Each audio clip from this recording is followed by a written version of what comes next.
How is everybody doing? Welcome to Can I Get Some Sports with That? This is your host, Marcus. I'm on the panel today as your moderator. We ready to get straight into the live action that we had this week. Just want to introduce the fellas for y'all again. We got Carnell. Carnell said, what's up to everybody? Yo, what's good? What's good? Y'all see the jersey? Throwback in the building today. All right, we got MVP out there. And then we got Chris in the middle. Say what's up, Chris. What up? We back at it. And last but not least, man of the hour, got Phil. Say what's up, Phil. I'll see what we rocking, man. We here today. What's happening? I knew he was going to be on that Cleveland stuff, but I ain't mad at him because I'm about to jump on that bandwagon definitely too. In the building. We got but the today Chicago and Cleveland. We're going to start the conversation, fellas, with the NFL. I like to first start off with the revisiting the Super Bowl picks because how everything's been going and, you know, it's a lot of shaking up in the NFL. Let's do our repicks. Let's go with Phil. Phil, who you got going to the Super Bowl? Like, if we could revisit that Super Bowl pick, what would you say? What would you tell yourself now? All right, so I was trying to go for the LA Super Bowl 2 years in a row. That's not going to happen. I still got the Chargers coming out the AFC. I think they can turn it around. I'm still picking with my team. Yeah, I understand why y'all looking like that. But my NFC team, however, my NFC team is a real shocker. I think the Seattle Seahawks could win the NFC. Is there a mute button on here? Man, we Hear me out. He said he was going to shock the world, folks. He said he was going to shock the world. Hear me out. Okay, so Pete, the NFC is actually very weak right now. Like, who can you say is a real contender out of the outside of the Philadelphia Eagles? The Dallas Cowboys, the Minnesota Vikings, the San Francisco 49ers. We got. I'll give you 49ers. We got to. I feel like the jury is still out on Dallas. Dallas is very talented.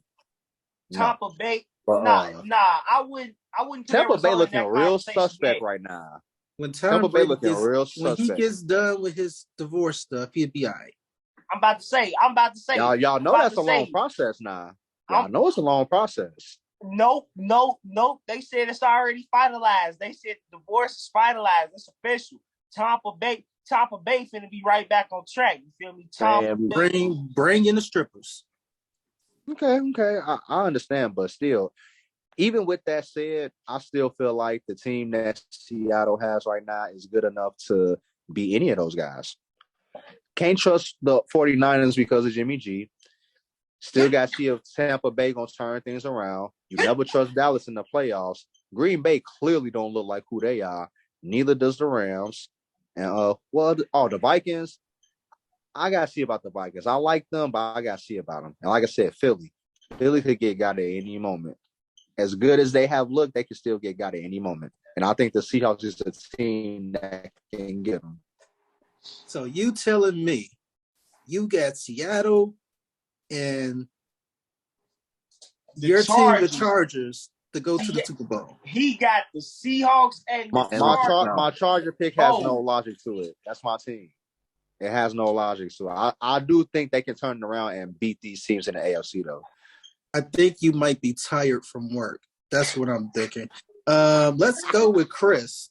Chris, do you still got your same picks, or did you change your mind mid-season? Oh, my mind has actually been changed. Now, I'm going to say that I got Phil's point maybe with Seattle, but wow. Don't let that rub off on you. But I'm not making crazy, that my pick. I can see what Phil is coming from because of the talent on that team and Geno Smith actually looking like he could be a starter. He could be a starter. He can be a starting quarterback. But to me, I can't make them my pick because what's the difference between Geno Smith and Jimmy Garoppolo then? Because, like, are those quarterbacks you can count? Geno can throw 300 yards. You can trust Geno. But in a playoff, don't play Geno like that. In the playoff game? Yes. In the playoff game. You got Lockett and Metcalf. I guarantee you. I guarantee you, Pete Carroll ain't gonna. I guarantee you, Pete Carroll gonna let him throw the ball more than 10 times. And once again, throw the ball on the one as well. Like I said, it's like I don't think he's a quarterback I can count on in the playoffs. That's just my opinion, that's why they can't be my pick. But my AFC pick is gonna stay the same. I think the Kansas City Chiefs are still gonna be there. They're gonna be there. They're gonna make it. And I wanna go Josh Allen. I wanna go Buffalo because that team looks amazing, but they just beat Kansas City in a real close game. And I just feel like some kind of way Patrick Mahomes gonna use that as a motivate. They got that W out the way early. And but wait, they beat them at Arrowhead though. So you gotta think about it. The next time they meet is gonna be in upstate New York in Albany. And that's what I think. They gonna meet in Buffalo, you feel me? They gonna meet in upstate New York. They gonna and that's gonna be the crazy thing. I think they gonna go up there and they gonna beat Buffalo, and they both gonna win each other's home game. They both gonna win a road game. You acting like they didn't do that last year in the playoffs. I know, and that's why I can't change. Last year that game was at Arrowhead. And I think, Patrick Mahomes, because first of all, without Tyreek Hill, without that deep threat, I wasn't thinking that Patrick Mahomes was going to look like he's looking. Because only person I thought I felt like he was just going to be force feeding Kelsey. They was going to find a way to blanket Kelsey. But miraculously, this dude has spread the ball around every game. He hitting like 5, 6, 7 receivers a game. And he looks real good. Like I thought he was just him and Tyreek was just gonna be. Without Tyreek, his game was gonna kind of but it's actually improved. He's learned how to find other people. So I'm gonna stay with them with my AFC pick. And on NFC, I want to go with the Niners because that's the consistent pick, but I don't trust their quarterback. But the other team I was looking at is maybe the Eagles. And what made me go to Phil's point, because he said that they're a good team. He didn't deny that they would, but they can be beat at any time.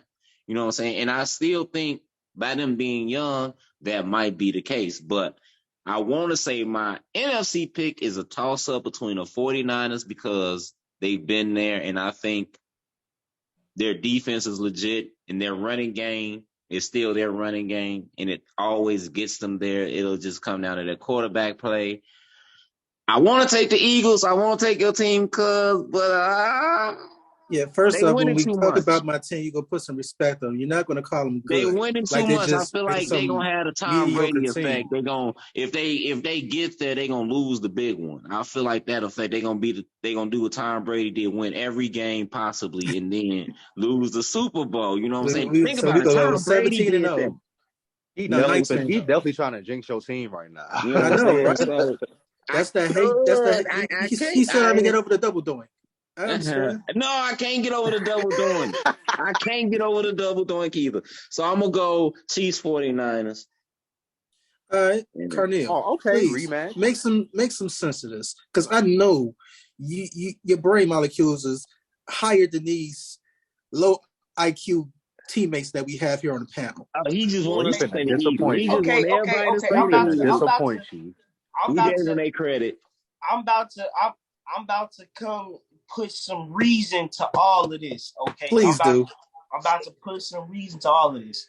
Okay, so my first initial Super Bowl pick, I'm still sticking with. Okay, I said it at the beginning of the season. I said it coming into the season. Hell, I even said it when the season ended last year. Buffalo to the bowl this year. I got Buffalo coming out the AFC. I understand Kansas City is still there. Kansas City's going to be real, yes. But I actually think this year is the year for them to actually beat the Chiefs. And I think they figured out how to do it. I think they figured it out when they went to Kansas City earlier this year.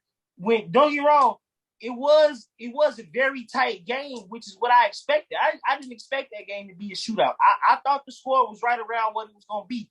I didn't think either team was going to score maybe more than 28 points when they played. And I think the final score was 24-20, if I'm not mistaken. I think that was the final score was 24-20. So I didn't have either one of the teams scoring no more than 28 points. I thought 28 points when they played in the regular season was probably going to be the highest either team scored, just based off of how they look this year and the way both those defenses are playing. Like, the Chiefs defense is actually playing this year. The secondary, you feel me, it's not bad. It's looking good.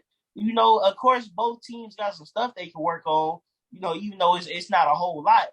But my pick to come out of the NFC has changed. Y'all know who I was riding with. You know, I was riding with TB12. I was riding with the TB12 method and the avocado ice cream. You feel me? And the, you know, I was rolling with TB12. But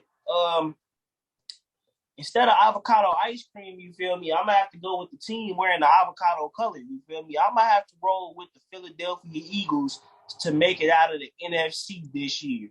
You let him peer pressure you into that? Nope, because Philly good, man. I can't even cap about it. Yeah, they are. Let me tell you why, because I don't know if y'all remember this, but if y'all remember when we made our MVP picks before the season started, or I think maybe week 1, whenever we did it, I said that my MVP is Josh Allen, and then who did I say my dark horse was? And everybody sort of looked at me crazy except for one other person on the screen.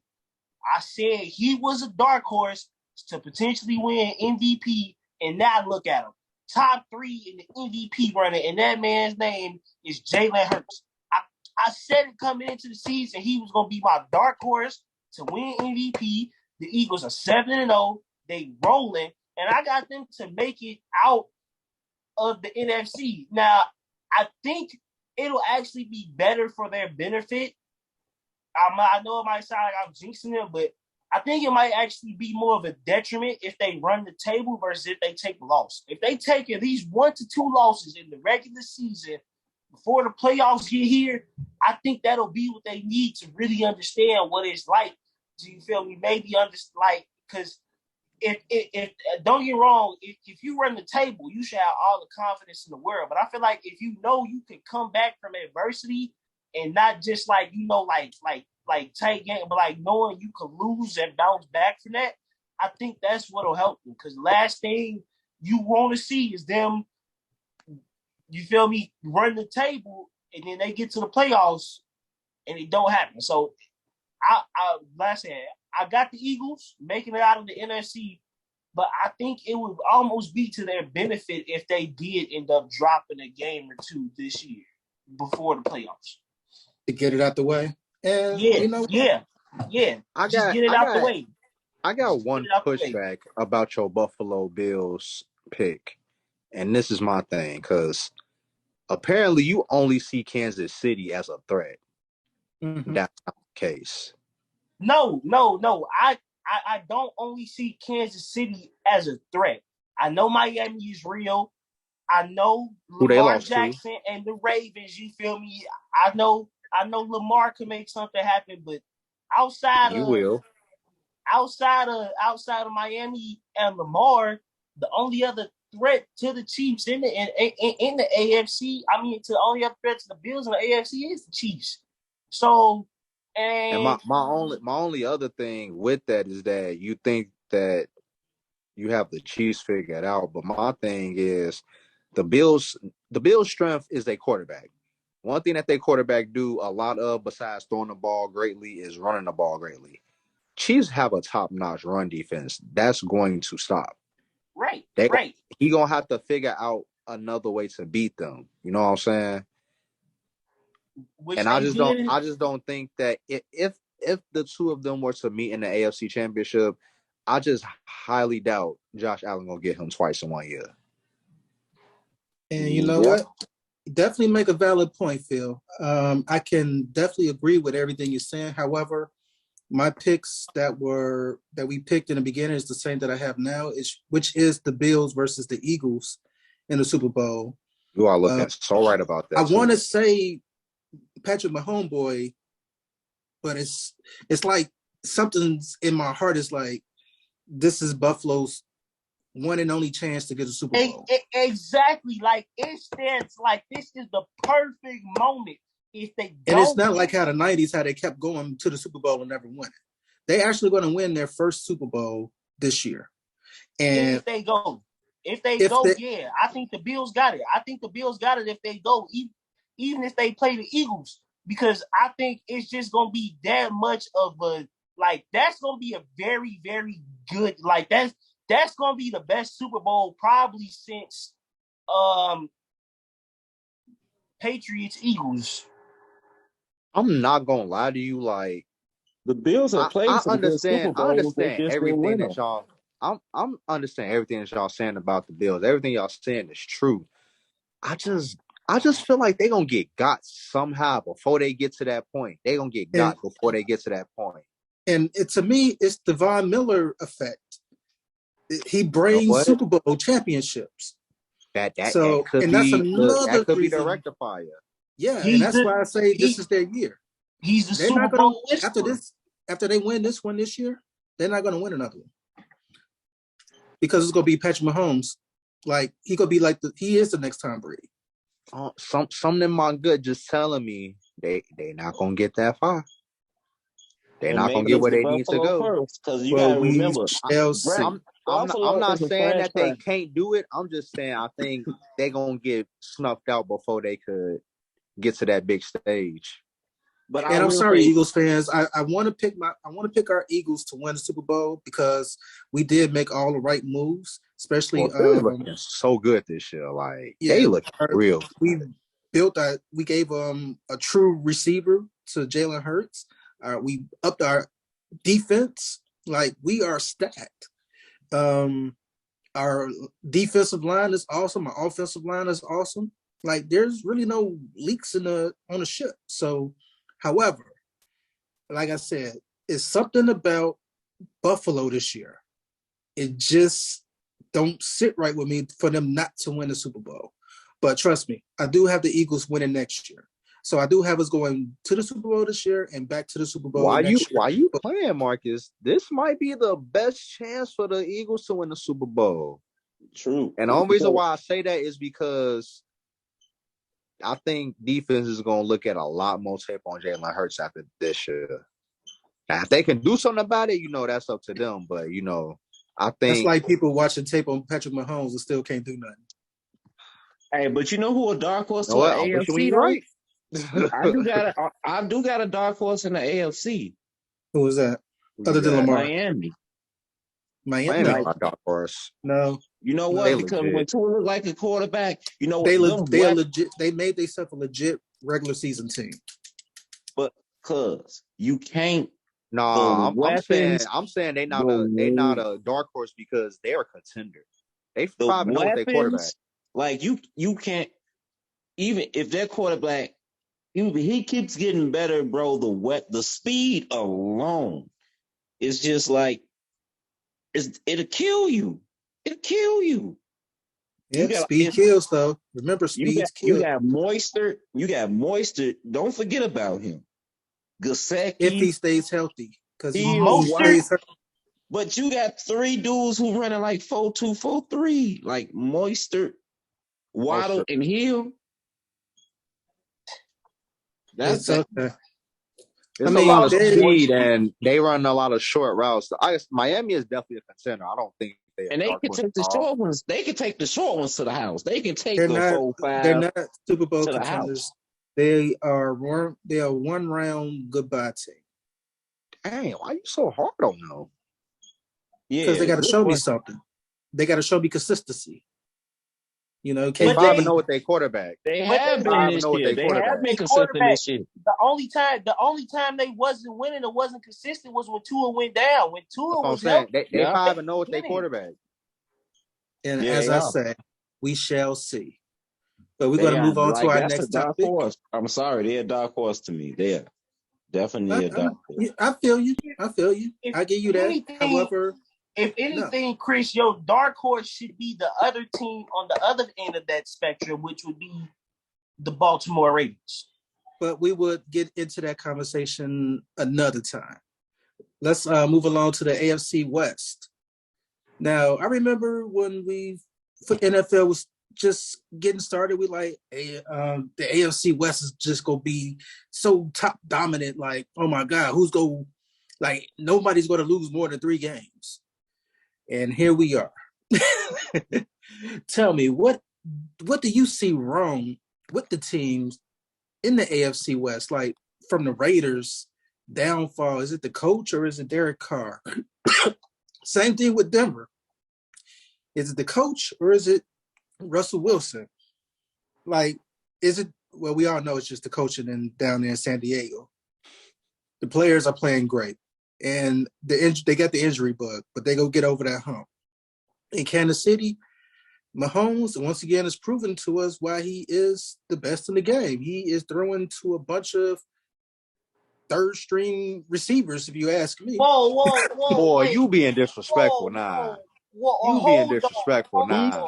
Well, this is how we go do this. This is how we go do this. Carnell, you tell me. Smith-Schuster is not a third-string receiver. Okay, all right. So, Carnell, it's on you. You tell me about the AFC West. Tell me what you think about it. Okay. AFC West, biggest letdown in football so far to start the season. I think we can all agree on that. Biggest letdown in football to start the season, except for the Kansas City Chiefs. Everybody know the Chiefs, so we're going to leave them out this conversation, all right? The main team I want to harp on, though, is the Las Vegas Raiders, okay? Yeah. We're going to talk about the Raiders real quick. I called this almost damn near in the offseason as well, too. I said for as good as the Raiders can be, they can also be just as bad, too. And my biggest fear behind that wasn't the players on the field. It was the coaching. I didn't have no faith in Josh McDaniels from the start. Josh McDaniels didn't prove to me really that he earned the reason to get a second chance to coach in the NFL, at least a team with this much talent. I maybe a lesser talented team, you feel me? You come in, you build something from the ground up. That wasn't really the case for the Raiders. They didn't really start from like the ground up and build something new. You pretty much already had an established team. Now you just bring in a coach along with it, and it wasn't like most other established teams who were like coaching maybe really all they need. Like, no, this team still has some holes to fill in roster-wise, at least on the defense and that offensive line, because the offensive line was a little suspect last year. You know, it wasn't bad, but it wasn't the best either. I won't say they were good, but they weren't terrible. It was an okay offensive line last year. They were okay. You feel me? They did some nice things. The biggest addition was Devontae Adams, which was supposed to help a lot. But Josh McDaniels, I feel like, wasn't like I was kind of iffy about Josh McDaniels leaving anyway, especially because like the whole thing about Josh McDaniels leaving and going to the Raiders anyway was kind of befuddled me in a way, because everybody knows Bill Belichick was lining up. Like, nobody knows when Bill Belichick was going to retire, and I kind of understand. But it's like everybody knows that he would have been the person to take over the Patriots from Belichick, at least coaching-wise. I don't know about roster-wise, but coaching-wise, it was going to be Josh McDaniels. The Raiders have just been a disappointment all around. Like, and I think the biggest problem is coaching. They don't seem prepared. The game plan isn't that great. Like, they don't seem they don't have no chemistry. There's a lot of there's a lot of self-scout mistakes that could be avoided, and I feel like that falls on coaching. A lot of times it really ain't even play. It's like those small mistakes here and there that really get them. You feel me? And then the small mistakes always lead to bigger ones, which is why we saw them which led to them getting shut out by the Saints 24-0. Bunch of small mistakes leading to the big stuff. It's inevitable. And so then you also got the Broncos. In my opinion, that's more so or Russell Wilson. You wanted to be the guy so bad. You wanted to be the man with the plan, have the say in the offense for real. You wanted it to be this way, this, that, and the third. But if you look at it, the Broncos play the best when the offense looks how it did in Seattle, and it's not even the same team. When y'all put the ball on the ground and let Russ work off the run game and scheme him in the offense and let him make those, broken plays that he makes, that's when Russ is good. Like, we're starting to see it now. You can say, oh, coaching. I'm like, no. You had an entire offseason to spend with your wide receiving core, your coaches, your everything, all of that, and your timing as a quarterback is off. Not the route running, not the play calling, not the running back, not the O-line. The problem with the Broncos is honestly their quarterback play. He's missed open receivers. He's underthrown open receivers. He's overthrown them. He hasn't looked their way. He's thrown balls short, high, low, wide left, wide right. Like, the problem with the Broncos, I won't even say it's coaching. It's quarterback play. The ground game works. The defense is excellent. They find ways to still be in games. If your coaching is finding ways to keep you in games and your quarterback play is losing you the games, then the problem is the quarterback play. It ain't like the Raiders where they're struggling with their talent is struggling and their coaching is struggling. And then you got the Chargers. Chargers are on the other end of the spectrum. Like all three of these teams, they all face the other way. With the Raiders, it's coaching and player production. With the Broncos, it's player production. With the Chargers, it's coaching. Brandon Staley can't seem to get out of his own head and out of his own way. He makes some of the best fourth down calls and some of the worst ones at the same time. Like, I don't understand how you make the best fourth down calls and the worst ones at the same time. You know when to go for it, and then you don't know when to go for it. Like that game on Thursday, when they had that Thursday night game that they should have won. If he just takes that field goal right there on that 1 4th down when they were on, like, I think the one where they passed the game. I can't remember if it was the game tying one. It was they got a touchdown. It was an extra point. They just needed to tie the game. Right. They was playing Kansas City Chiefs. Yep. And then he went for two. So my bad. There's a different game that I'm talking about, but I can't remember because it was 26-27. Right. No, right. If they kick the field goal, they win that game. Like, it doesn't go how it go. Like, and that's their problem. It's like he knows when to go for it on 4th down, and he doesn't. And it's like it just doesn't make sense. Like, okay, he went for it here. That was the right thing to do. He didn't go for it here. That might have been the wrong thing to do. It's like all three of the teams in the AFC West, besides the Chiefs, they all have their own problems, which has led to their downfall. And you know what? I have to actually agree with you on all of it. And which leads me to ask Phil, how do you feel about those statements, especially against your team? They valid. I can't even cap. They valid. Like, the coach has a bad feel. I'm talking about Brandon Staley. Has a bad feel for the game. Like, I feel like when it comes to situational football, his IQ is low. And that's not good for an NFL coach, because those where you need to have your highest IQ, that's where you make your money at. You know what I'm saying? And I feel like his decision making is not only inconsistent, it's not always right. You know what I'm saying?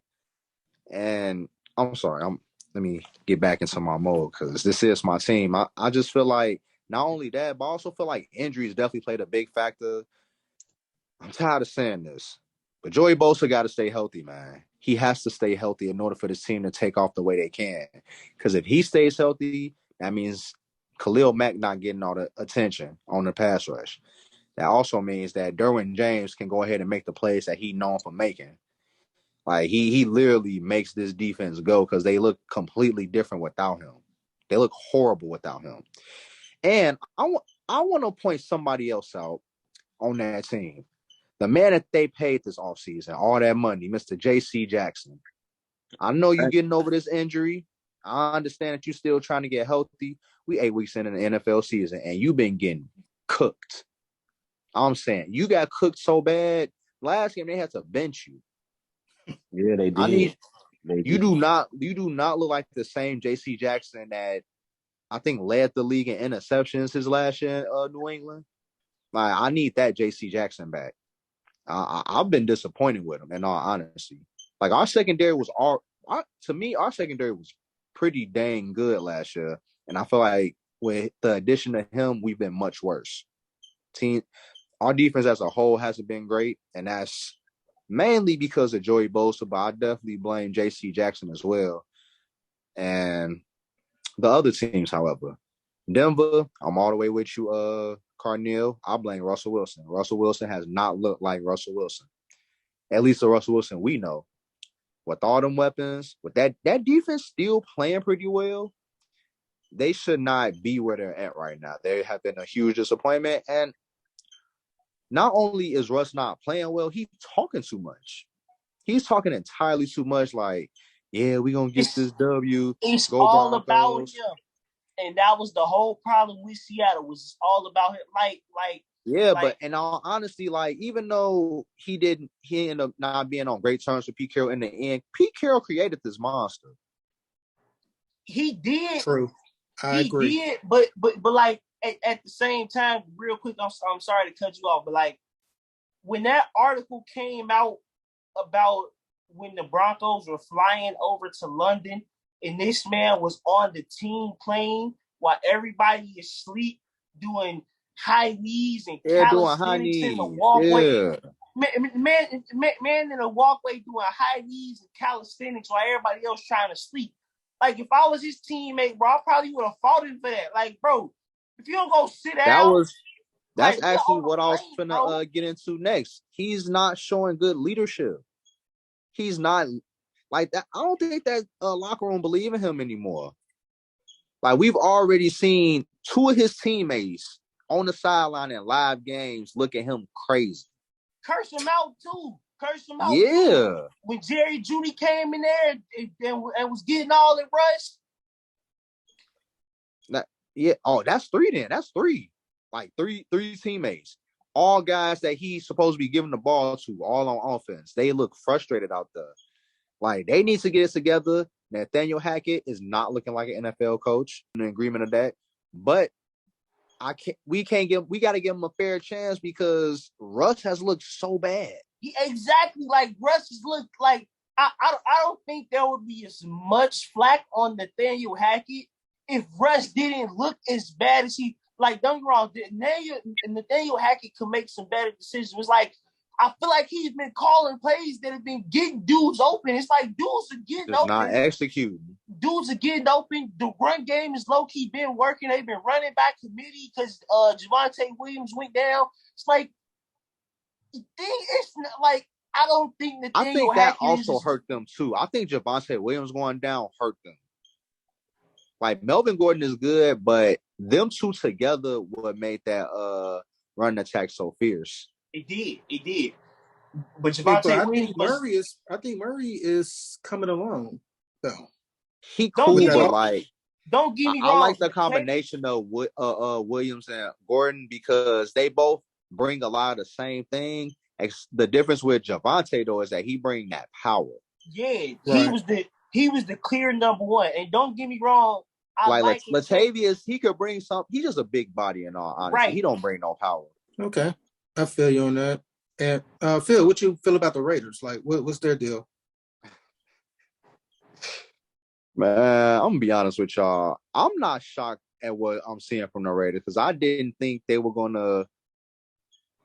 I said they was gonna be the last place team in this division. It was gonna be them and the Broncos. So them two, I'm more shocked at the Broncos than the Raiders because I felt like the Raiders was gonna find a way to screw. If it was gonna be one team that was gonna disappoint in that division, it was gonna be the Raiders. But I'm gonna let Chris talk more about the Raiders though. But for them Chris, to look this bad, but like real quick, but did you expect them to look like this bad though? Like I can admit that I didn't expect them to look this bad, but I will say my expectations were low. You know it's bad when the Jets, the Bears, and the Giants, like the Jets, Bears, Giants, Jaguars, Texans, like there's a list of teams right now I can name that pretty much all look better than the Raiders, and technically they should. The Raiders only won one game, so a lot of teams are going to look better than them. Well, Chris, does the AFC West to you meet the expectations, or have they not met their expectations, and why not, or why? They have not. And I think it's all great majority of it quarterback in quarterback play.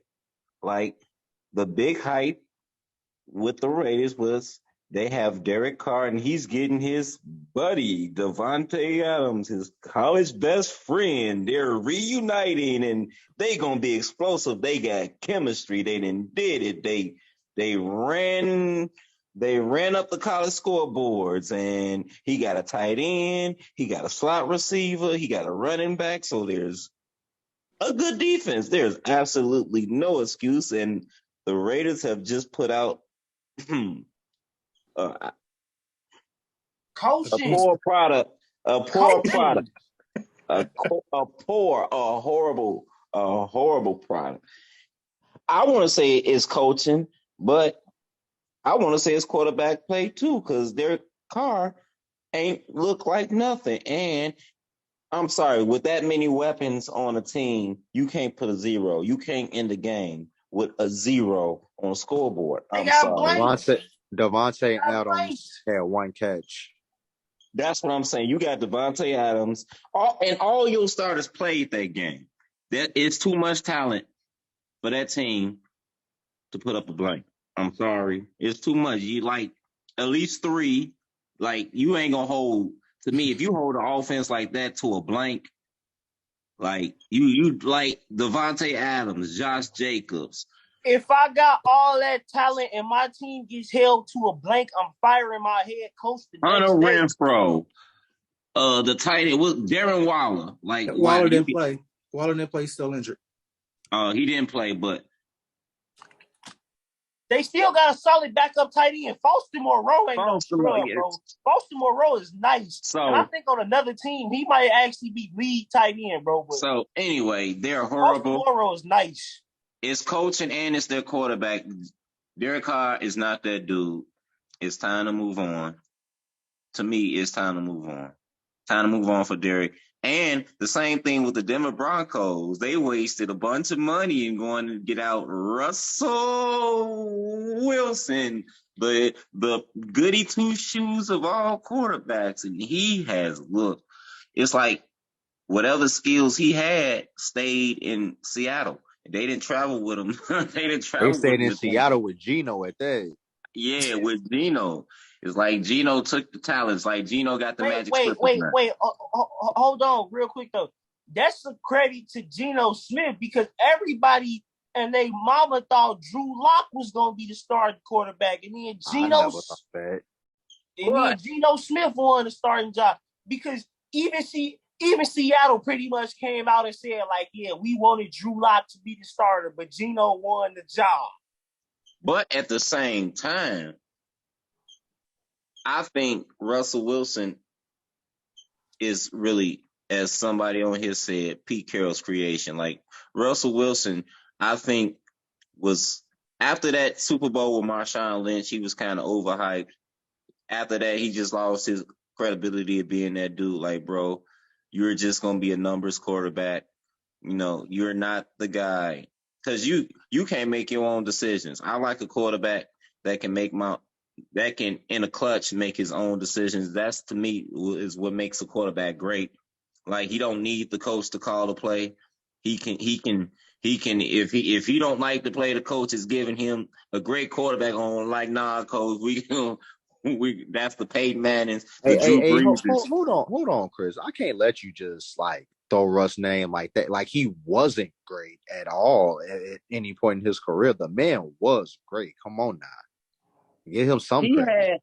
Had, like I said, he's an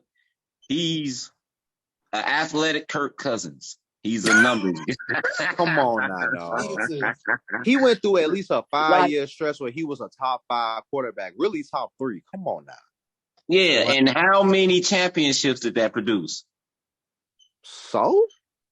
Hey, he's always been, to me, he became the numbers guy. Like, he can get you the numbers. He can get you the kind of like how Matt Stafford is a numbers guy until he won the Super Bowl. Exactly, the same way. I said it when he was in Detroit. His name is Pad Stafford. His name is Pad Stafford for a reason. Just think about it. Y'all think saying guys who win Super Bowl rings are past stat patters. That's just crazy. Think about it. Just what think is about Tom it. Brady then? Just think about it. Oh. No, and Big Tom Brady has had big moments where it's been Tom Brady was out there. Don't get me wrong. Different, bro. Tom Brady. I mean, he came back. Wait, look. You about to give Carnell an aneurysm.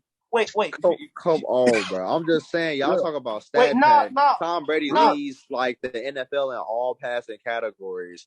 Hold on. He got his 7 Super Bowl rings, and it ain't stat pattern. Wait, He's never had a DK Metcalf. He's never had a Marshawn Lynch.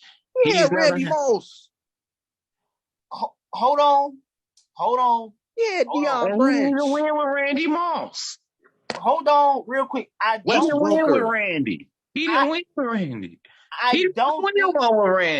I don't think every quarterback that wins a Super Bowl is a stat pattern. No. Majority of the great quarterbacks, you feel me? I don't look at them as stat patterns because I feel like majority of times they were able to overcome a deficit that their team had. Even though Phil Rivers didn't win one, I would throw Phil Rivers in there, Aaron Rodgers, Tom Brady, Peyton Manning.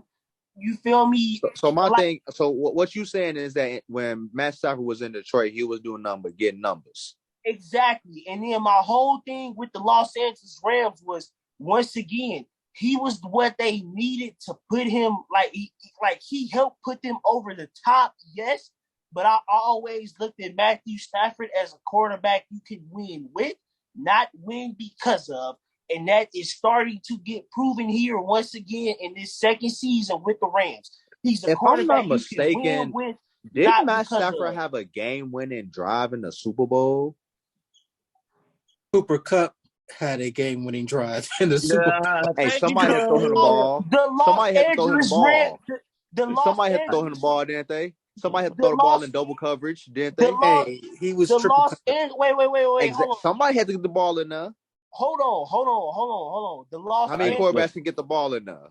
The Los Angeles Rams defense won the fourth quarter. Okay, let's not forget how they was all over Joe Burrow and was sacking them all up no. Very valid. But who put them up so the defense can put them out?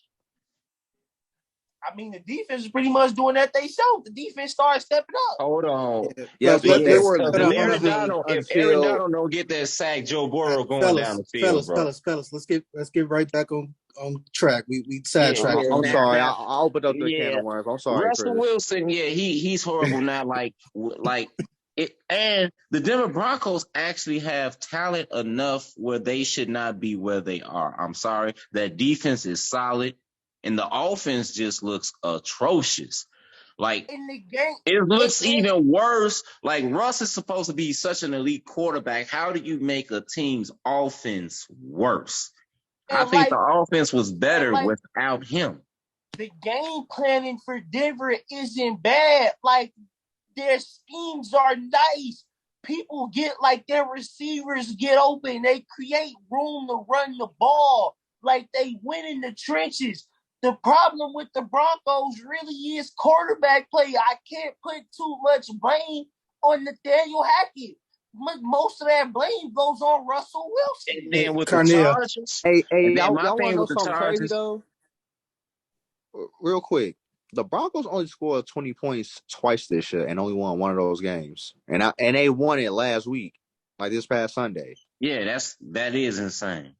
And then it's kind of like in the Chargers, they just need a coach. I'm sorry, that team is at the mercy of their head coach. Maybe Denver needs to go to Health Lindenwood. as well. Our receivers, for some reason, can't stay healthy. Or Bosa can't stay healthy. Like, what is, like, I don't know, Bosa got to lift more weights or what he got to do. Like, bro, you got to stay on the field at least. For that team to have a chance, he got to be on the field at least 12 of 17 games. You need Keenan Allen on the field as well. Because that's what I'm saying. Like, what's the point of having two number ones if both of them ain't playing?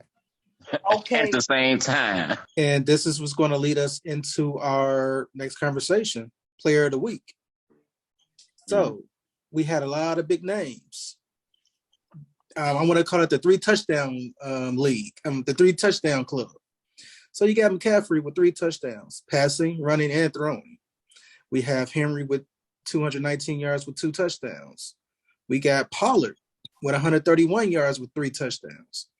Got D-Hop putting up 159 receiving yards for 1 touchdown. You got A.J. Brown with 156 yards with 3 touchdowns. Got our new man on the board, Foreman, 118 yards, 3 touchdowns. Got Tua with a comeback. His second comeback, should I say. We got Kamara with 3 touchdowns. DJ Moore, 152 yards, but just 1 touchdown. And so I would say, Phil, out of all those players, who you got coming out as the player of the week? It's your boy, AJ. That boy, he made that Lions defense look so bad, bro. Like, his synchronization with Jalen Hurts is magical at this point. And I think it's time to start asking, is A.J. Brown the best wide receiver in the league? Because he been looking good this year. Like, I know, he's magnificent. Like I that, get chills just watching the Eagles play. Like, yeah, like I knew that A.J. Brown was going to make a difference for this team, but I didn't think it was going to. I didn't know it was going to be this big of an impact. Like I knew it was going to be an impact, but I didn't know it was going to be like we talk about how receivers are like a very dependent position. I think this year has proved that, you need some wide receivers that's going to go out there and make plays. D-Hop, for example, he come back, all of a sudden Arizona look completely different. You know what I'm saying? Yeah. Devontae Adams leaving Green Bay, all of a sudden they look completely different now. A.J. Brown coming to the Philadelphia Eagles, they look completely different now. Like, and A.J. Brown, one of them guys that he gonna get his. It don't matter who throwing him the ball, he gonna get his. And I think he proved some of that this past week. Can't nobody guard him. All right. And Chris, who's your player of the week? Got all these names in the 3-touchdown club and everything. Who I'm you gonna got? say a guy that's not on the list now. I'm gonna go with, if we're gonna go with the list, I'm gonna go with Tua Tagovailoa in the comeback. First of all, I wasn't very high on Tua. I have been on record of saying he's a trash quarterback. I've been on record of saying it. I think I've said that a couple of times on this show. And surprisingly, Tua has started to look like a competent NFL quarterback. He's looking real good with the weapons. And he's pulling out some game-winning drives that I didn't think he was capable of. He's showing, he's proving me wrong as one of his doubters. I question his arm strength, his ability to throw the ball, and he's still short-armed it. But he makes some plays, man. You show he ain't out there stat padding, Chris. And he making good decisions. Now, as far as the stat pad, why I call Russell Wilson because that's all he started. Just think about it. Even when he was at the peak, like after those Super Bowls, it's like he didn't really make no noise in the playoffs like that. And it was just like all regular season. You just kind of knew they was gonna make the playoffs, and they wasn't gonna do nothing. That was my thing with Russell Wilson. It's like they didn't really do nothing when they got to them playoffs. Just think about it. They didn't do nothing. I'm just glad you're giving Tua some credit finally. Like, yeah, so I go to it because he proved me he proved me that he a competent. He making good decisions with. He ain't turning a ball over like I thought he would. I thought he'd have more turnovers than he, but he ain't really turning it over. Can we say Tyreek was right about him being the most accurate quarterback in the league? I said that, and people tried to tell me I was wrong. He is not the most accurate quarterback. I didn't disagree with that take. Thank you. I disagree with that. It's still Jared Allen. I mean, it's still Josh Allen and Patrick Mahomes. Let's stop that noise. You actually wrong. It's technically Geno Smith. He leads the NFL in completion percentage. Yeah, right now. Wait. Hold on. But with the way Geno been looking, he might stay leading the league in completion percentage. Also, hey, he's throwing a DK Metcalf and Tyler Lockett, bro. I mean, but I can say that because Derek Carr throwing Devontae Adams and Darren Waller, and he don't. So yeah. So we got Phil with AJ Brown. We got Chris with Tua. Carnell, what are you going with?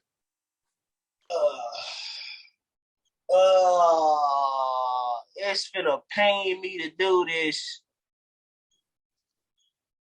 but I gotta go Tony Pollard.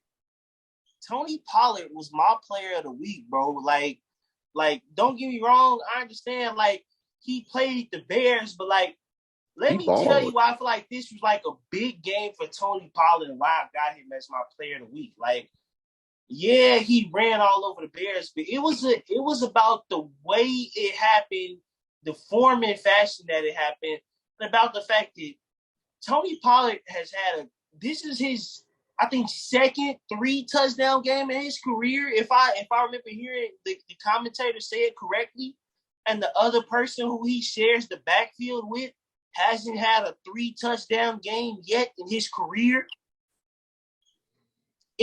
So far, Zeke has not had a 3-touchdown game. Tony Pollard had 3 touchdowns. I think he continues to prove and show that, like, yeah, him and Zeke are a nice tandem and they work off each other and they look good together. But I think he's proven that Tony Pollard could be your lead back, maybe for any team in the league, as long as it sort of fits him out. Like he's great in space. He could catch the ball. He's one of those fast guys that can run in between the tackles. He's good in space. Like, I think Tony Pollard is, because we saw flashes of it last year. Is he better than Zeke? I do. At this point in Zeke's career. I want to hear from Camille. I'll say this. I don't know if he's better than Zeke. You are so undeniable. Why? He has the better overall skill set. So you sound like that boyfriend that has a cheating girlfriend. You said all that, like, man, he should probably start. Now you like, nah, he ain't better than no. Exactly. Thank you, Phil. Thank you, Phil. I'm not denying that he shouldn't not start. You feel me? Don't get me wrong. At this point in his career, I probably would take Tony Pollard over Zeke, because Zeke production has gone down every year. Each year, his production continues to dip and dip and dip. Tony Pollard can't start for that team. Dip and dip. I think Tony Pollard's scared to block people. That's why he can't start. I mean, but like, so he'll be bad in pass pro. And that's when you put your backup Zeke in. Exactly. That's when you bring in Zeke. You bring in Zeke. Like I said, I'm not. But that's a giveaway though. Like, that's a key for the defense. But like I said, I'm not I'm not advocating for Tony Pollard to like. Nah, man, say 10 toes on it. You said it earlier. Right. I'm not letting you get away from this. 9.5 toes. He's 9.5 toes. I'm not letting you get away from this, Carnell. He's 9.5 toes down, Phil. He's 9.5. No, put that 10th toe down. Put that pinky toe down. It's because y'all know how much I love Zeke. Y'all know I love Zeke. Y'all know I'm a Zeke fan, but it's like he ain't that no more. It's okay, Carnell. Look, Carnell, I'm gonna help you out, bro. I'm gonna help you out, bro, because I do understand where you're coming from. They need Zeke to start because, like I said earlier, Tony Pollard is scared to pick up them blitzes. He's scared to get popped like that. Nah, they come and blitz on when Zeke in the game. Oh, they getting whacked every time. You need that to keep the defense honest. Right. And I wasn't saying that like he shouldn't be in a 2 running back system. That's not what I'm saying. What I'm saying is like with the 2 running back system that they have, he would be my lead back, meaning like you would get him the ball first. Right. He would get probably more touches than Zeke, but I'm not saying I would freeze Zeke out all the way. This is where you do things like you bring them in for different formations. You switch it like I feel like the kind of like what the Bears do with Montgomery and Herbert. Exactly. And it's like I feel like there's so much talent in the NFL, and like it's starting to go this way where you got so much talent everywhere where you have no choice but to play 2 players. So I'm not saying that like Zeke should be benched. You feel me? I'm not saying he shouldn't touch the field. I'm saying like Tony Pollard would be the back that gets at least majority of the touches. You feel me? Is like Zeke would probably, if it was me, Zeke would no longer be a 30 touches per game running back. Zeke I don't agree with that. But go ahead and finish. Zeke would probably get 15 to 20 touches in my offense, while Tony Pollard gets 20 to 25 touches in my offense.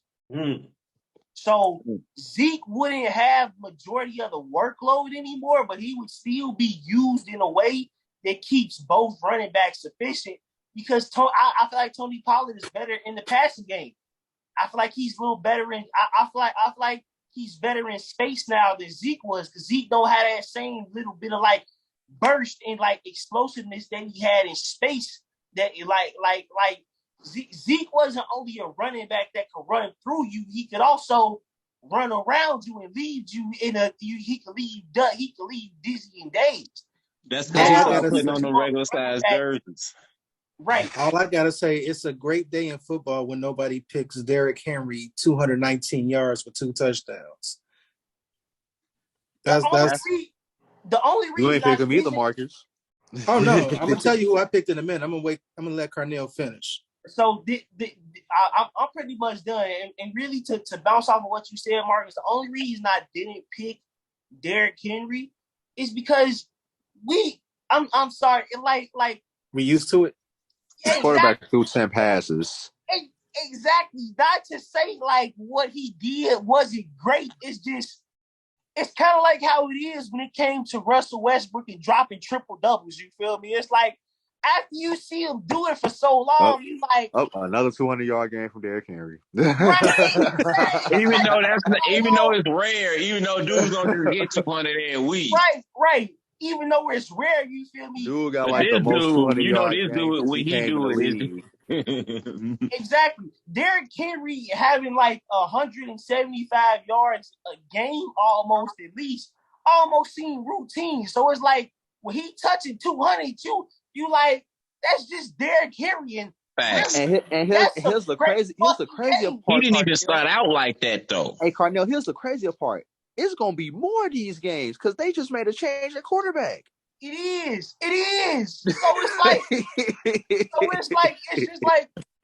like routine.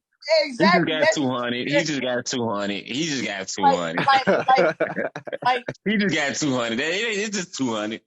Exactly. And it's become like this in like the NBA and the NFL. It's like when you used to a certain standard from a player, that just becomes the regular. And it's almost kind of like their greatness get downplayed a little bit. Because still, as a running back, if you touching 200 yards in a game, that's a great fucking game. Like, you just had, like, one of the best days of your career. So it's like when you do it so brings much. me to my pick. And I'm glad you said that. And that's why I picked McCaffrey. For his 3 touchdowns, not only did he run one in, he also caught one, and he threw for a touchdown. I knew you was going to pick Maybe him. he should be the new quarterback. That's part of the reason. That's part of the reason. Hey, real quick, Marcus, I knew you was going to pick him. That's part of the reason why I didn't say C-Mac. I let you have C-Mac. I knew you was picking him. You know, you got a love-hate Pick relationship with Derrick him. Henry. No, I didn't. I said Tony Pollard. I know you said Tony Pollard, but you said you didn't want to pick Pollard because it was going to hurt you, but you was really thinking Henry. No, I wasn't. I said I didn't pick Henry because that's a routine. And now you go let me have Christian McCaffrey. Exactly. You don't just let me have Christian McCaffrey. Told you, man, you got a love-hate relationship with that man. But it's crazy that that what Carneal said is true, that we just consider 200 yards from it is. That is crazy. Normal. But what if that nigga actually have a 300-yard game? What we gonna do? Then we could be like, oh my God, this has never been. Hold on, it's never been done. No, the closest anybody has gotten to 300, I think, was AP with 299. So if Derrick Henry break 299 and he touched that 3, it's crazy because he could do it with the freaking.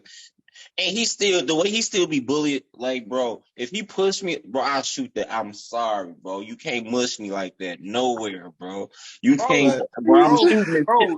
Bro, like, nah. That's a defensive end. That's a defensive end running at running back speed, bro. Like, that shit is not fair. How are you that big and that fast, bro? Like, I'm sorry. Strong, bro. Like, he's still throwing people 8 yards down. And speaking of switching gears, we go hit this in third gear, and we go switch to the NBA real quick. So we got our players of the week for the NFL.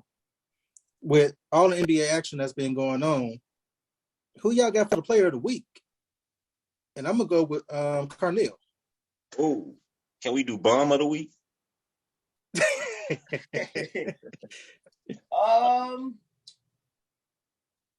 My player of the week goes to Paolo Banchero. That man, I agree. What Paolo Banchero, what that man has been doing in his first 6 games in the league, get ready. It's gonna be a long 15 years for the NBA. I hope the league is ready. It's gonna be a long 15 years. Paolo Banchero is gonna be one of them, and he here to stay. That's all I gotta say. I saw one of your posts you put up. It looked like you was comparing him to Jordan when Jordan first came in. No, I didn't compare him to Jordan. But there was a reason for that comparison to be made. When you come into the league and you dropping 25 points a game in your first 4 games, bro, that's got to be talked about.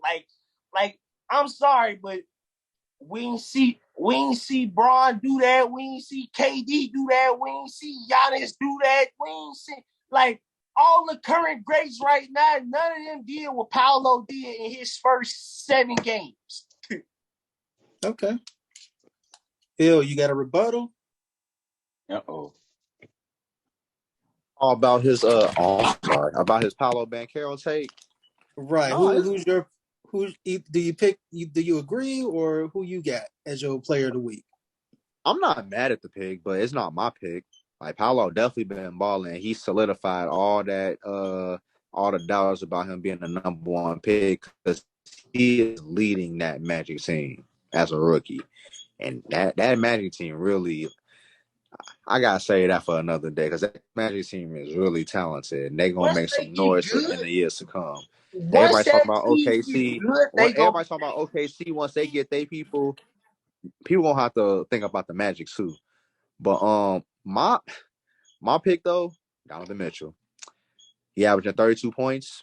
Cavs I what, knew he 6 was and 1, going 5 and that 1. route. I knew he was going Not that only route. that, Yeah, put a That's 40 burger on the defending Eastern Conference champs in the win.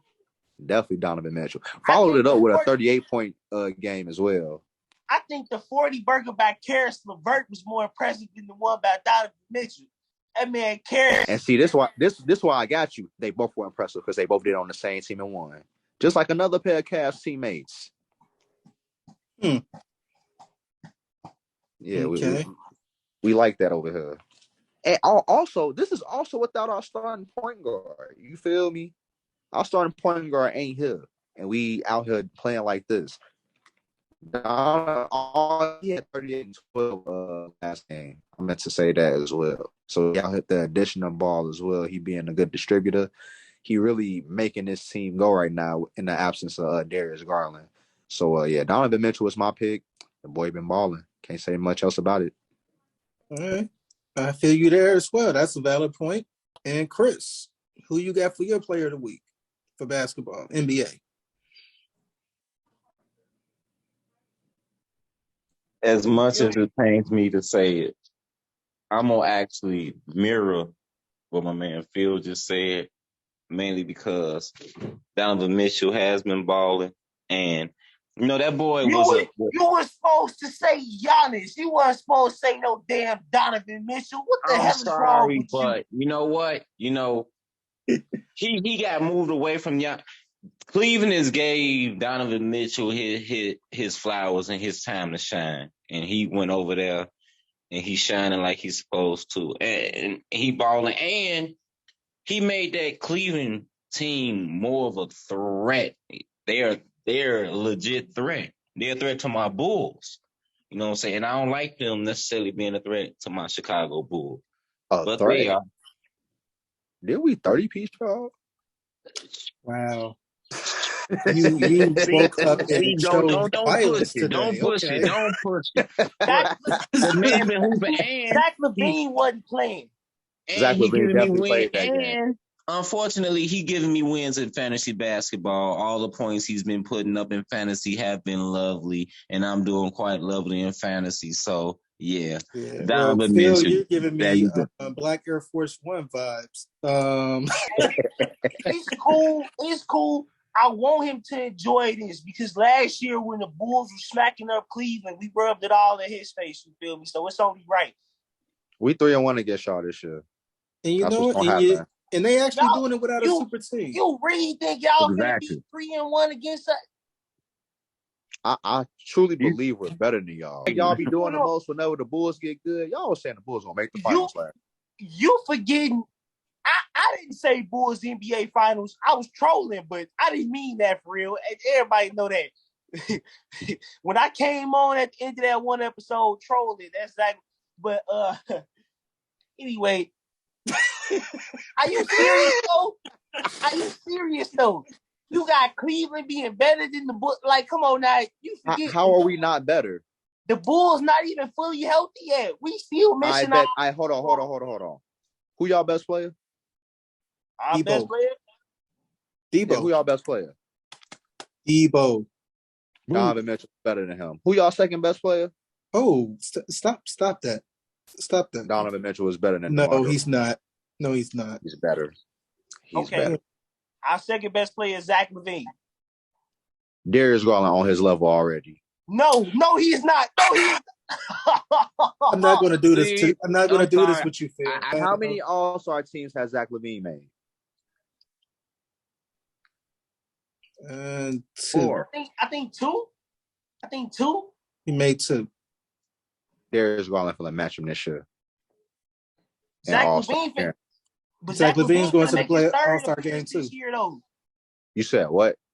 He's going again this year. His third appearance, though. Let's hope so. Ain't no hope. Because my guy gonna be in there. I'm gonna let you know that now. And so was Zach LaVine. You can pencil 2, maybe 3 guys in there for real. And guess what? You could do the same thing for the Bulls. You could book DeMar DeRozan. You could book him, and I don't know about Lamine, and y'all definitely ain't got a third All-Star. If you could book Vucevic is a third Darius All-Star. Garland is hurt, bro, then you could book. Like I said, y'all definitely ain't got a third All-Star. You can book Vooch. Vooch is good, but he's not a third All-Star. Vooch is a third All-Star. Hey, and don't be surprised if Ayo is in there. Don't be surprised if Ayo is in there. Yeah, the only way Ayo getting in there, first of all, he got to be balling like crazy. Second of all, a couple people got to get hurt. So moving on to our next subject. Well, I was going to be biased. I was going to say Debo because he's doing the same thing that he always do. But no, I have to go with Donovan Mitchell. I mean, it was a toss-up in the air with Donovan Mitchell and my man's from the Magics. Because I never seen anybody do what he's doing. Maybe Shaq. Bro got complete skill in his game. Like, yeah. It seemed like everything is calculated when he playing. But I'm a big Donovan Mitchell fan, so I am too. And I hate the fact I gotta hate on Donovan Mitchell like this, bro. Because I love because Phil makes me want to hate on him, and I don't want to. I'm not going to entice him and go that. I'm not going to give him what he wants. That's what That's what we're not going to do. I'm the moderator today, and I'm biased, so I'm not even going to speak on that. I love Donovan Mitchell. Everybody know that I was pleading for Donovan Mitchell to get out of Utah, but Cleveland, now I gotta hate. Hey man, 4-5 gonna put 4-5 on y'all next time. But it does lead us into our next conversation where Marcus how the Cleveland Cavaliers is not a super team, yet they are a potential threat in the playoffs. So my question to the panel is this era of the super team over with? Like, did Durant and Kyrie just mess it up for everybody? Did LeBron mess it up for everybody? Like, is the era of the super team over with? Can we now go back to legit basketball where everybody's competing against each other without a super team? Let's go with Chris. Oh, that's a good question. I think the era of the super team, because all super teams are pretty much losing records right now. Yeah. So I think the era of the super team is over. I think guys are becoming, who have played these super teams, have worked on their games, and now it's enough talent where, you don't necessarily need a super team to be effective or to win. And Utah's proven that. Utah ain't got no super team, and they kicking ass right now. Sacramento's kind of proving that. You don't have to have all these elite players all on one team. And I think teams are becoming more balanced now. I think coaches will start getting more than one scorer, more than one shooter. So I think it's becoming more balanced. And I think the era of the super team is over. LeBron and them killed it. We'll have, because they got them looking real, real bad right now because all the super teams with all the big name players can't seem to get a win in the NBA. So I think that era has finally come to an end. Sorry, not so. All right. Carnell, do you concur?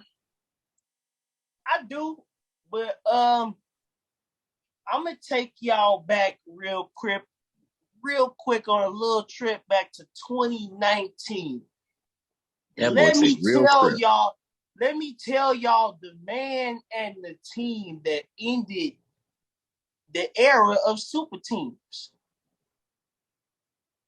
It was Kawhi Leonard and the Toronto Raptors. Oh my God, Jesus. When the Golden State Warriors lost their finals and Kevin Durant went down how he did right there, that was the end of trying to get really big names all together in one spot. Brooklyn tried it, but it ain't work out. James Harden couldn't stay healthy. Kyrie didn't want to be on the court. And then when Kyrie did want to be on the court, James Harden wanted out. So it's this like, man really said Kawhi Leonard. Like, are you serious right now? Hold on. Let me tell you why. If the Warriors don't lose that finals and Kevin Durant don't go down like that, I don't think that team breaks up how they do. I understand people said that team is probably headed for a crash course that whole year, but I feel like if they win, they probably run it back for at least one more. So had they won 3 straight and not lost to the Raptors because Kevin Durant and Klay Thompson both going down, I think the Warriors run it back. And in a sense, we still have the super team era because teams were still trying to find ways to put together a team good enough to beat that team. And we saw Kawhi Leonard take a Raptors team that technically he was really the only superstar with some all-star help and Kyle Lowry, Pascal Siakam, and they had some great role players and everybody did their job. But the super team era, in my opinion, ended 2.5 years ago. Because now what we started to see again was dynamic duos around the league, which we had for the longest of time, and now it's going back to that. Like, yeah, teams are good, but we don't have super teams anymore. Not one team really looks like, oh, there's a team that can't stop them. There's a team now that's built to match up against every team in the league somewhere, some way, in some shape, form, or fashion. So that's why it's like, that's why I brought that up, because like, if that finals doesn't never take place and like that parity and like paradigm shift doesn't happen in the NBA, where we see the fact that like, oh, the all high and mighty lost partially because of injury. You feel me? That was really the biggest part. That, you know, like Kevin Durant and Klay Thompson is there. The Warriors probably take that. But with that happening and then Kevin Durant leaving how he did, and then it was Kevin Durant and Kyrie paired up. And like I said, we started seeing more duos around the league. It started being like right then and there is when that change started to happen. It became less about threes and about, you know, less about a big three and more about how can we get about maybe a superstar and an all-star and then fill the rest of the team out with role players. Now look around the league. You got Kawhi and Paul George, LeBron and AD, KD and Kyrie. You still got Steph and Clay. It is no longer Steph and Clay. It is Steph and Andrew Wiggins. You're right. You got. I stand corrected, ladies and gentlemen. Kawhi Leonard ended the super team. Like that whole 2019 finals and the way, like, with everything going down, that changed everything. That literally changed the course of everything. Because like I said, if that Warriors team doesn't lose, who knows if they break up? So who knows really what goes on? Like I said, you started to see it right then and there. Immediately after that season, it became about dynamic duos again and finding your superstar, your all-star, and then having everything else with role pieces. Okay, and Phil, I want to ask you, because you look like you in calculus class and the teacher just gave us a problem that didn't make sense. Right.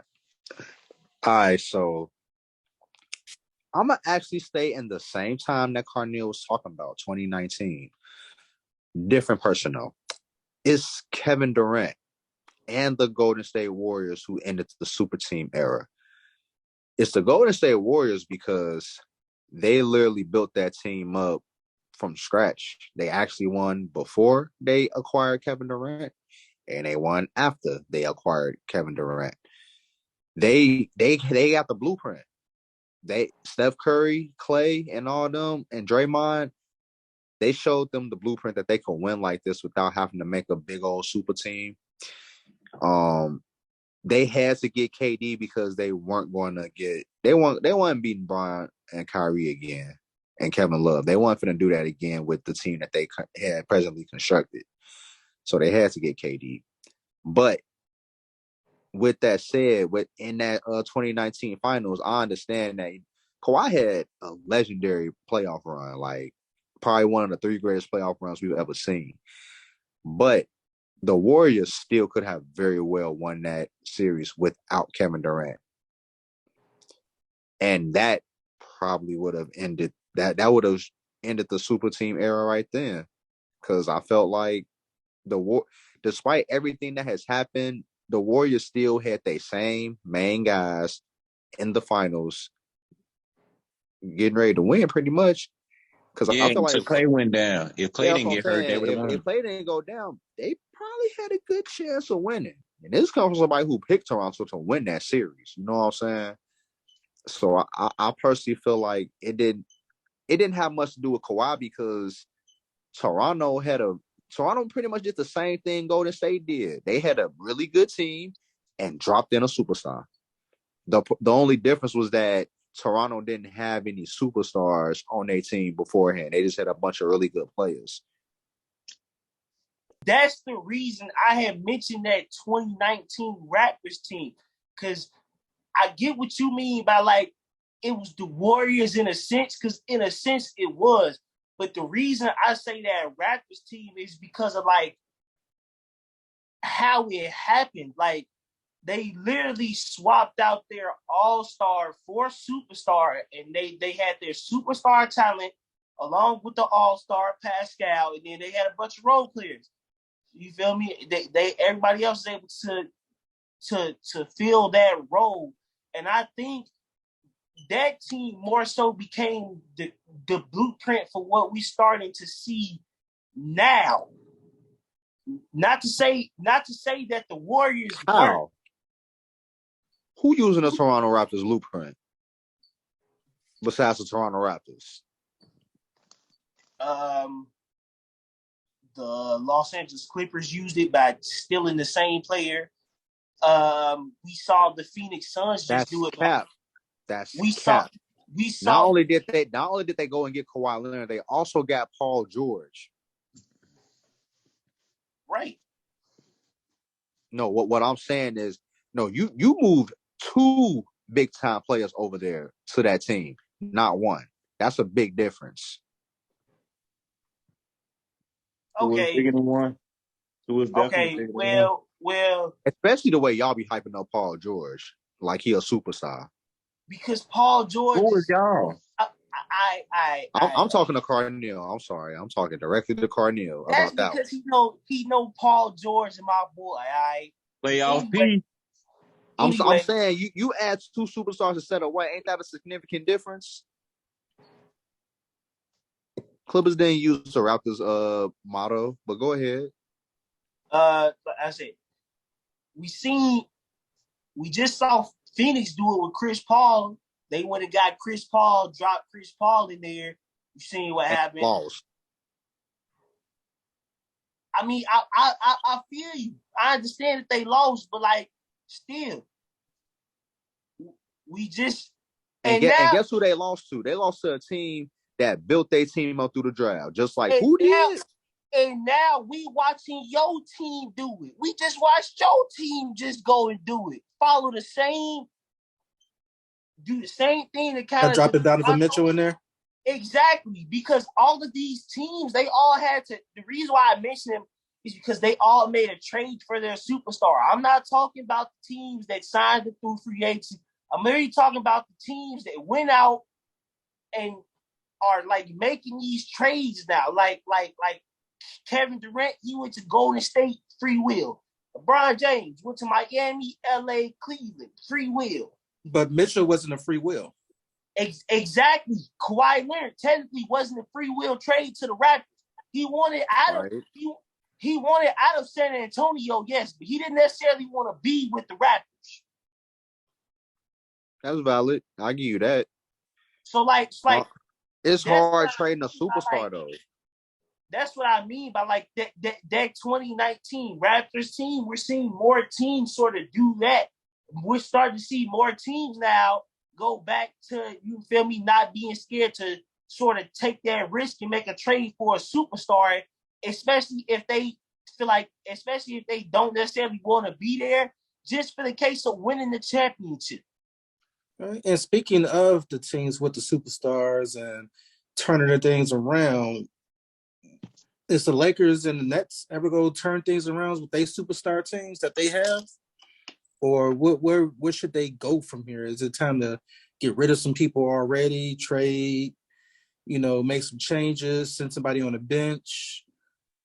Is it time for the Lakers and the Nets to turn it around? Phil, what you think about it? Okay, so hear me out. I think the Lakers can turn around in only one way. In only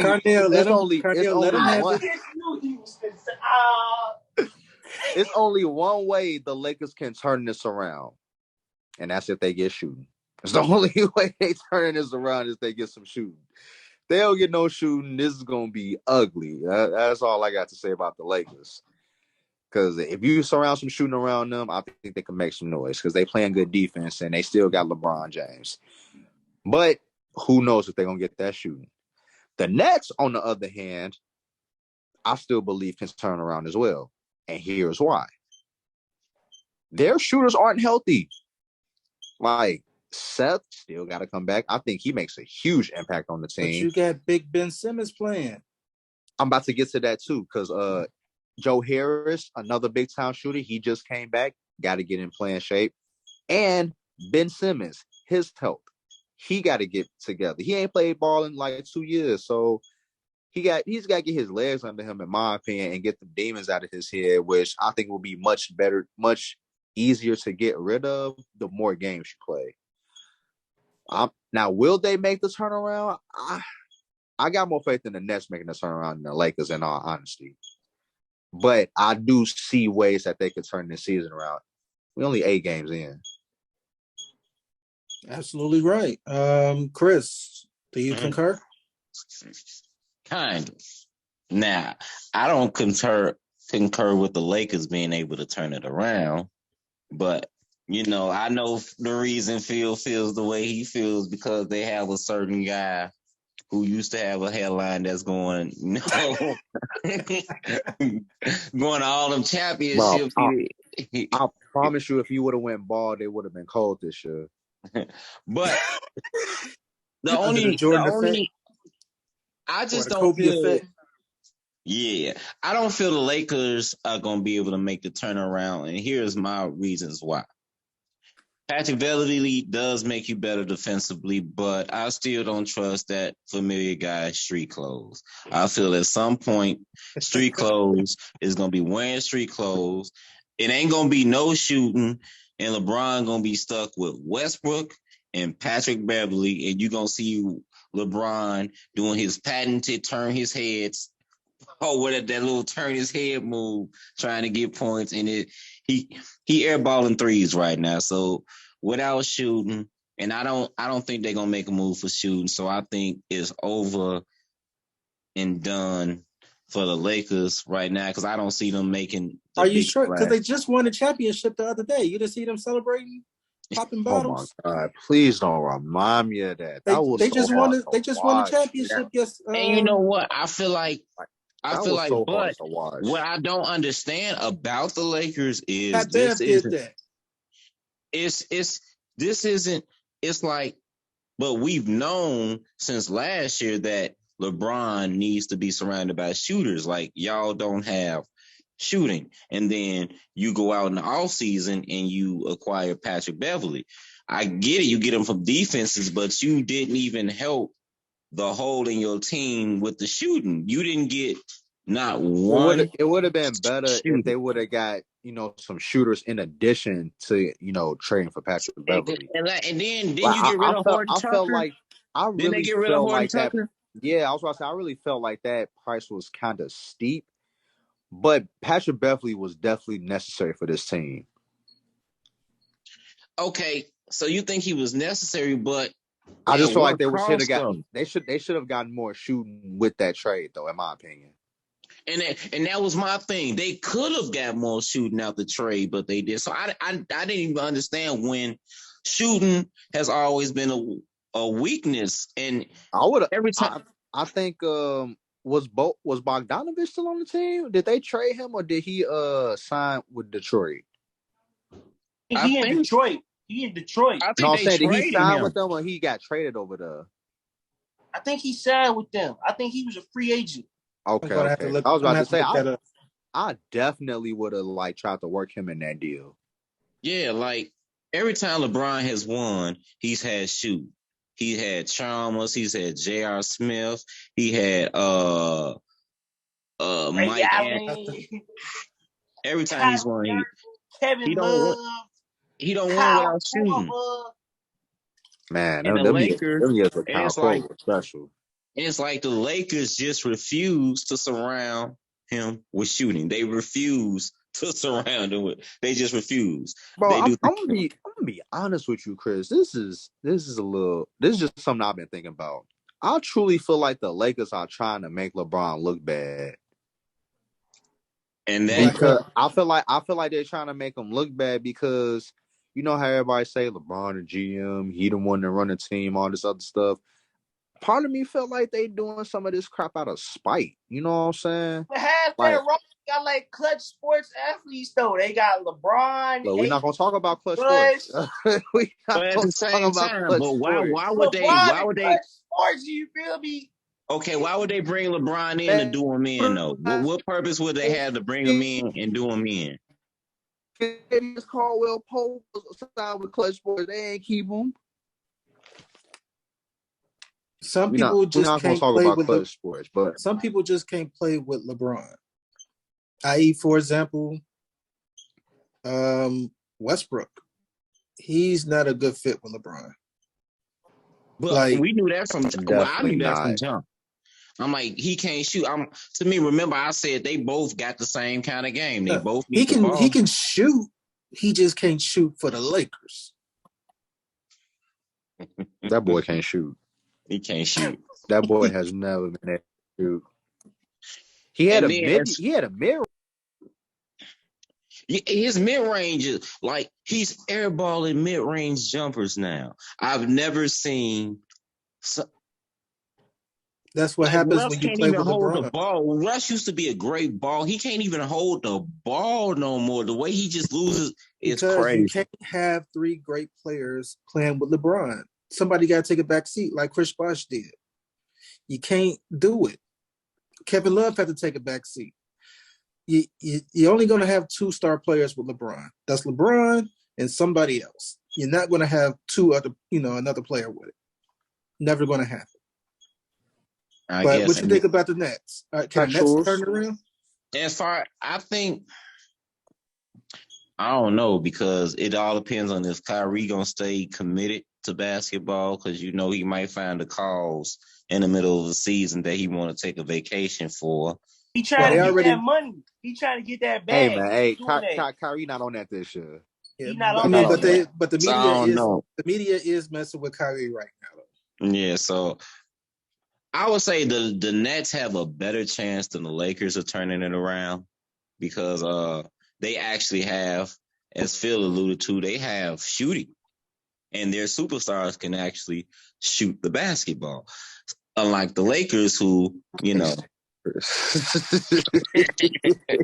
they shoot it.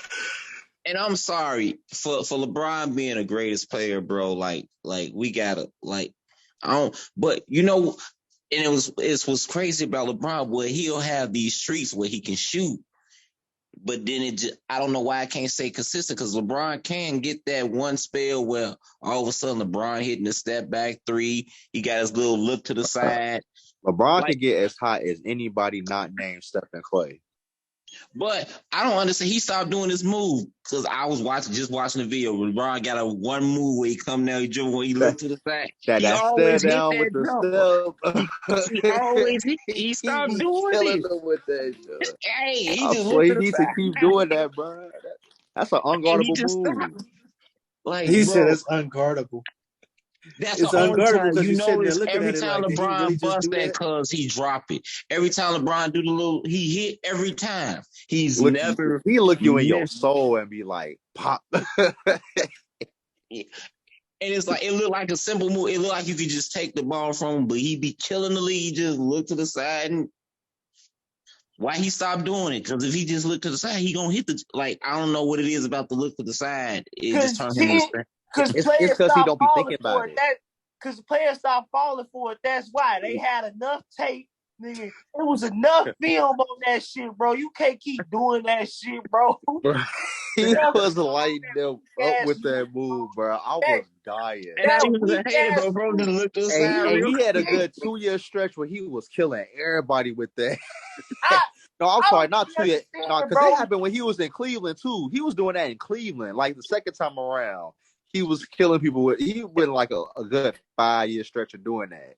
But it didn't get big though until he went to LA, bro. The first 2 years in LA, bro, he was just killing niggas with that weak ass football, bro.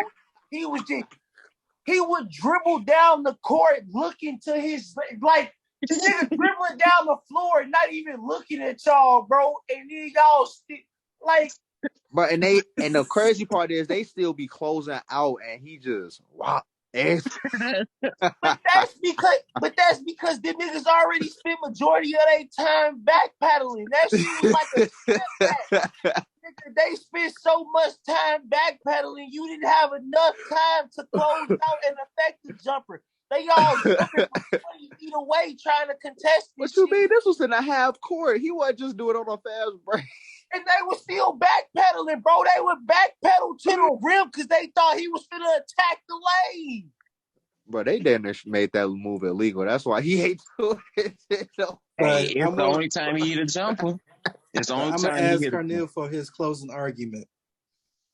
Do you feel like the Lakers and the Nets are going to turn it around, even though we early in the season? Before Carnell give his take, can I add one more thing about the Nets? How they can turn their season around? Yeah, play Ben Simmons at center. Oof. At center? Play Ben Simmons at center. Okay. Maybe small forward. Okay. No, play him at center. Okay. I'm finna give it to y'all straight. I'm finna give it to you just like this. Ain't neither one of these teams probably gonna turn it around. Neither one. I knew you was gonna say that. And it's because each team has what the other is missing. The Nets, them boys can't stop a fucking cold. Okay? They couldn't even stop water from dripping out of a cup if they wanted to, all right? That's how bad they are on defense, okay? And the Lakers, they can't throw a brick in the ocean, all right? Okay? If the Lakers decided they was gonna start shooting jumpers with bricks and the ocean was the net, okay, they would just throw them backwards every time. Them boys they finna rebuild Staples Center with all the bricks they make. They can't even throw a brick in the ocean, okay? So you got one team that can't stop water dripping from a cup and another team that can't throw a brick in the ocean, all right? Until both of those teams can figure out how to do that, and they gotta do it fast. They gotta figure out, the Nets gotta figure out how to play defense by Christmas, and the Lakers gotta figure out how to get shoes by Christmas. If they don't figure this out by Christmas. You said Christmas, that's a month from now. They got 1 month, bro. They literally You basically saying they got like 10 games to get this together. If they don't figure this out by Christmas, they not gonna have it figured out by the All-Star break. If they don't start making moves to turn this around by Christmas, meaning the Nets either getting some type of defensive help, moving Ben Simmons around the lineup, something. Because none of them boys can play defense. Not Kyrie, not KD, not Ben Simmons right now. Ben Simmons let Luka Doncic bully him. I understand maybe Giannis or something, but like Luka bully everybody. What are you talking about? Hold on. Luka is not throwing his body at Giannis the same way he was throwing his body at Ben Simmons. When you that's Giannis, like, bro, I don't care. You Ben Simmons. You fucking not only that, he not in game shape. You fucking only way you get in game shape is playing games. You fucking 6'11". You weigh at least 245 pounds, bro. You weighing at least 230. Like Ben Simmons ain't no smaller than at least 225, bro. So he at least 225 to 240. You let Luka Doncic toss you around like you was my size, bro. Like that shouldn't happen in an NBA basketball game with somebody of your size, bro. If I saw LeBron get thrown around like that, bro, I would be calling for no. When you got that size, you don't let that happen. I do not care. KD get thrown around all the time. That's Kevin Durant. Kevin Durant don't got a lick of muscle. Kevin Durant don't got a lick of muscle. But you said Ben Simmons is 6'11", 240. That's literally Kevin Durant's size. Okay. Just let you know.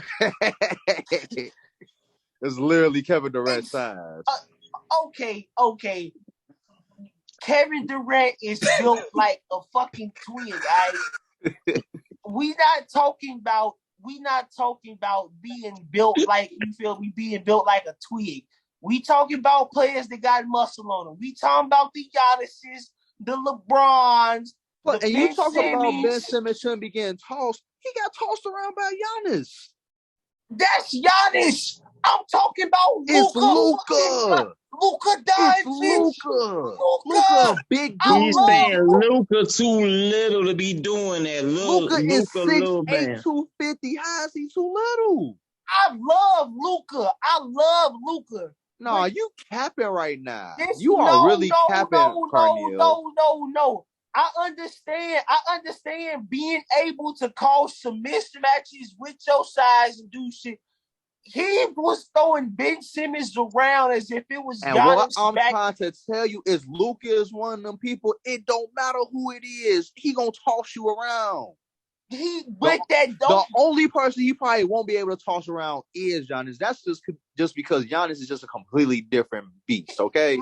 Luka wasn't tossing Kawhi around either. He just put his ass in a blender. He didn't toss Kawhi around. He's putting that man in the blender. Did you see the last playoff series he played against them? He was bouncing off of both him and Paul George. Bouncing off of them. He was cooking them. Bouncing right off of them. Come on now. Go look at it again, Carneal, and we're going to revisit this conversation. And then we got the Lakers. Okay? So the Nets, they can't stop water dripping from a cup, and the Lakers can't throw a brick in the ocean, all right? If I was them, and I know this is probably finna be the hottest take of the entire show, all right? If I was them, I'm breaking that entire team up. You trade LeBron, and not because, let me tell you why. I'm not saying trade LeBron because of how he is playing. That is not what I'm saying one bit. I'm saying trade LeBron because he's the only fucking valuable asset that you have, okay? LeBron is the only person on that Lakers team of any value. And if they don't change this roster right now, this Lakers team is going to be exactly where they were last year, not even in the play-in tournament. They're going to be worse. How dare you downplay Beverly? He's going to get them to the... He's literally they don't play with LeBron. They play with him. They play with PB. Right, they play with him. He don't play with him. Patrick Beverly is literally shooting his value down as we speak. I swear. Patrick Beverly has decreased his value. Like I said, the only person of any value on that team is LeBron James.